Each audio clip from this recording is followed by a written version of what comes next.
Le président de la République, Michel Martelly, a participé ce vendredi à un nouveau sommet des chefs d'État et de gouvernement sur le programme Petro-Caribe qui s'est tenu au Venezuela. Il était accompagné du ministre des Finances, Wilson Lallo, du ministre de la Justice, Pierre-Richard Casimir, et du directeur du Bureau de monétisation des programmes d'aide au développement, M. Eustache Saint-Lô.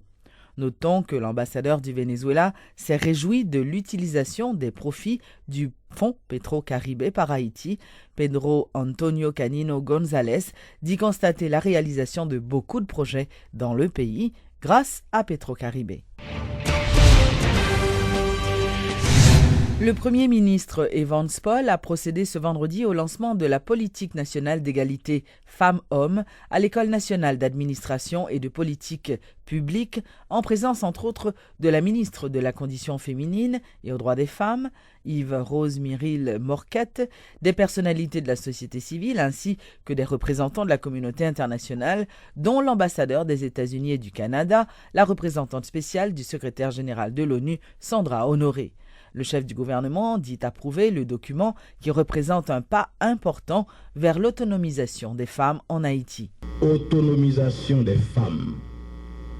Ce thème est d'autant plus cher à ce gouvernement que je dirige, dont l'équité de genre est l'une de ses préoccupations essentielles.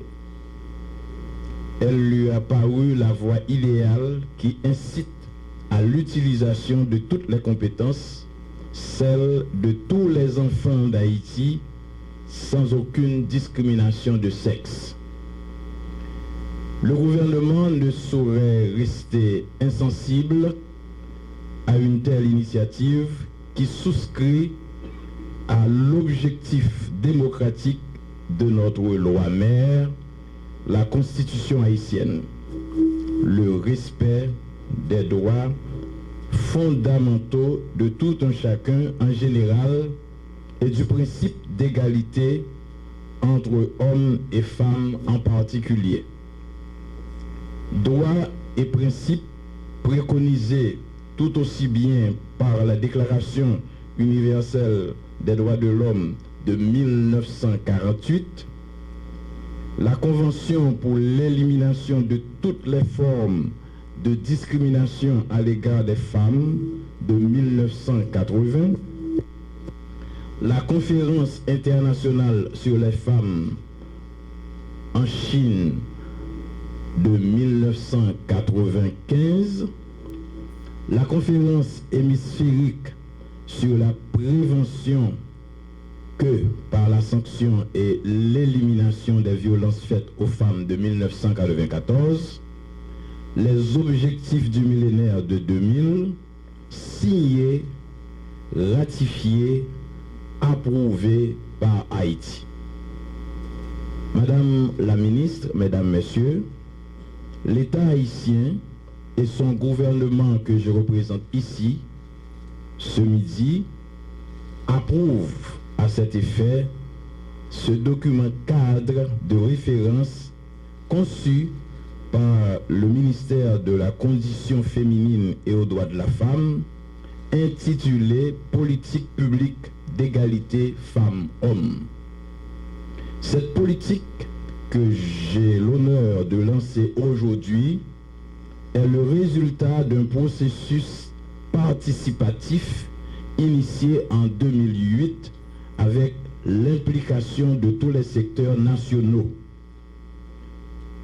J'invite donc tous les secteurs, les exhorte à faire de ce document leur livre de chevet et aussi à s'atteler dès aujourd'hui à appliquer dans leurs actions respectives les mesures qui s'y trouvent pour que concrètement, à l'horizon 2034, Haïti s'inscrive au concert des nations comme une société juste, équilibrée et égalitaire.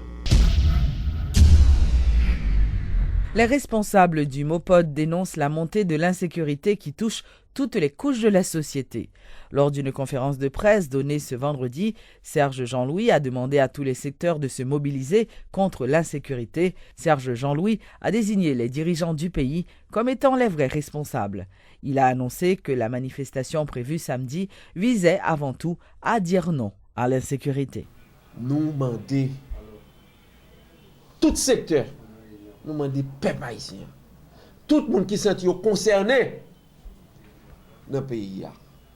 Par vague d'insécurité, c'est pour faire un fonds commun, pour nous gommer contre l'insécurité. Même si, première responsabilité, c'est responsabilité de la police nationale qui vient pour protéger les vies et les biens. Et des fois, nous constatons certaines complaisances qui au niveau de la police nationale. Et ça grave tout, même la police nationale là, est dans l'insécurité. Par exemple, un paquet de policiers qui sont victimes dans le cas d'insécurité. À l'occasion de la Journée internationale des femmes le 8 mars, l'hôpital Au-Fatma organise 2 journées portes ouvertes à l'intention de ces femmes. Pendant 2 jours, donc, des consultations gratuites leur seront offertes, selon une annonce du directeur de l'institution, Max Rudolph Saint-Albin. 2 journées portes ouvertes que nous avons fait en prélude à la Journée mondiale de la femme qui c'est dimanche 8 mars prochain. 6 et 7 mars, Au-Fatma l'ouvre porte l'hôpital. Particulièrement clinique nous dit l'hôpital Au-Fatma ouvri pour desservir les femmes. On voit que souvent les DM là c'est essentiellement une clientèle de femmes que nous gagnons pendant 2 jours ça.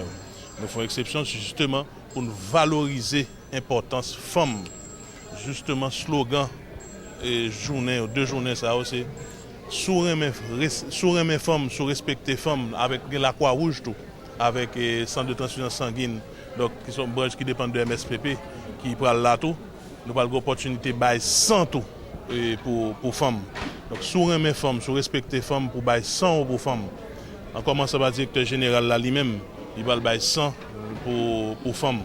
Donc, il y a toute qualité de service, d'une façon générale, tout service l'hôpital là, ouvert pour femmes. C'est-à-dire que ces problèmes urgence, que c'est pour toute consultation en général, généralement quelconque, n'importe qui maladie qu'on femme gagne, jeudi à demain, porte Au-Fatma ouvrir pour vaccination et pap test et consultation prénatale, femme qui est enceinte, etc. N'importe qui maladie qu'on femme gagne, dentaire, ophtalmologie. Et nous pensons à recevoir au moins 300 personnes par jour. Donc nous attendons c'est 600 personnes pour 2 jours. Effectivement. Donc effectivement, don de médicaments gratis et toute bagaille gratis. Femme, depuis c'est femme oui. Parce que jeune femme non c'est les future maman ouais. Même bébé femme. Ouais, depuis c'est fouillé.